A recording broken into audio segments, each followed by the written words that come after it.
Hello everyone and welcome to today's video. So for today, I want to share with you all 10 reasons, one reason or another, why I will not buy certain eyeshadow palettes. So if you want to hear my thoughts, then please stick around for today's video and make sure you are subscribed before leaving today. So my friend Caitlin House Makeup, she did a video similar to this, I don't know when, maybe a few months ago, like palette Icks, like what turns you off of palettes. And I had this video down for a while, and then whenever she filmed this, I was like, oh yeah. So it's been some time, but anyways, I'm getting around to it, so let's jump into it. First of all, mini palettes. I think mini palettes, they are so cute, and it takes everything I have to not buy them, but I have a few Natasha Denona minis, and I don't reach for them enough. I had a few other mini palettes throughout my time of having eyeshadow palettes, and I never used them. They decluttered. But then some of the Natasha Denona ones I keep around, but still, it's a rule. I have some rules, guys, why I won't buy palettes, because I do lots of declutters, and I just noticed a pattern. And minis, they all said bye. They all said bye-bye. Next, monochromatic palettes. So I need some variation. Whenever I have like an all green, all blue, all pink, whatever, I didn't declutter them. I just, for whatever reason, monochromatic palettes do not appeal to me. I think they're lovely. They're so pretty. I love seeing monochromatic looks, but whenever I see a monochromatic palette, I'm like, okay, I can get one look. It might be a light green or a dark green, but it's going to be green. So I have learned, don't buy monochromatic looks or monochromatic palettes because I'm just going to waste my money. Number 3, all shimmer palettes. I have one in my declutter bin right now. I have a few from Devinah Cosmetics, fire. Adept Cosmetics, the Seahorse, freaking love it. But I have definitely decluttered lots of all shimmer palettes. So there are some exceptions to this rule, but for the most part, all shimmer palettes, they're drool worthy. They're so beautiful. They captivate me, but I don't use them. So it's a rule. No all shimmer palettes. Don't let me buy them.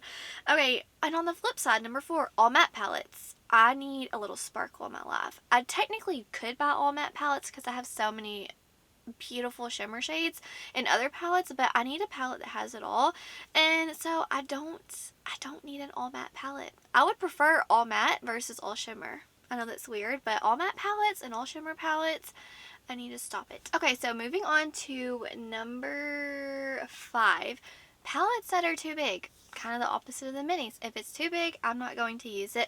I do have a few palettes from Bella Beauté Bar. I have 3 that are super large. I have the Smoky Glam, I have the Pastel palette, and like the Best Mattes palette. So I can make an exception for some palettes, but for the most part, if it's a larger palette, I declutter it. So it's just something that I've come to learn about myself. I don't like larger palettes.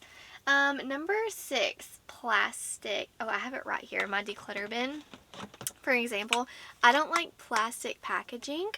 I'm an eyeshadow palette snob and also a packaging snob, apparently. So there's just something about plastic palettes that I don't like, and I think that's why I don't reach for my Huda Beauty palette that much, and why I have decluttered all of her other ones, because I don't like plastic. I don't know what's wrong with me, but I'm not a big fan of it. And also, like, I feel like I'm in the minority. I don't like the Pat McGrath packaging.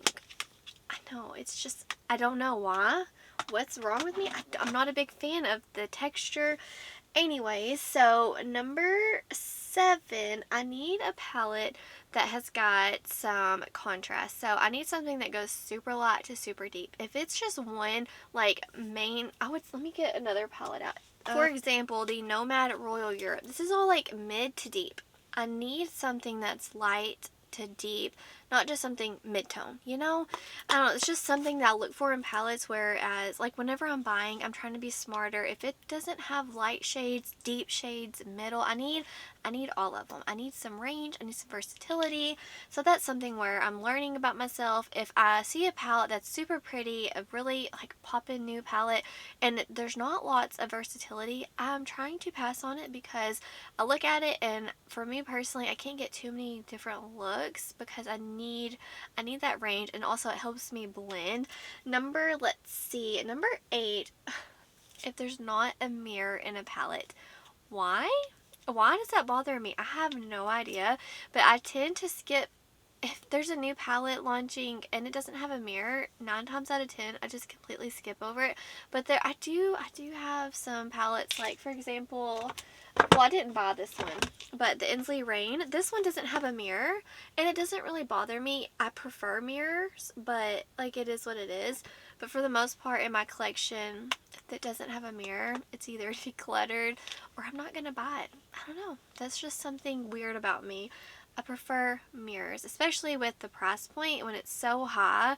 Like we need a mirror. I don't know. So number 9, I wanted to mention price point. You gotta set some kind of boundary for yourself, or at least for me personally.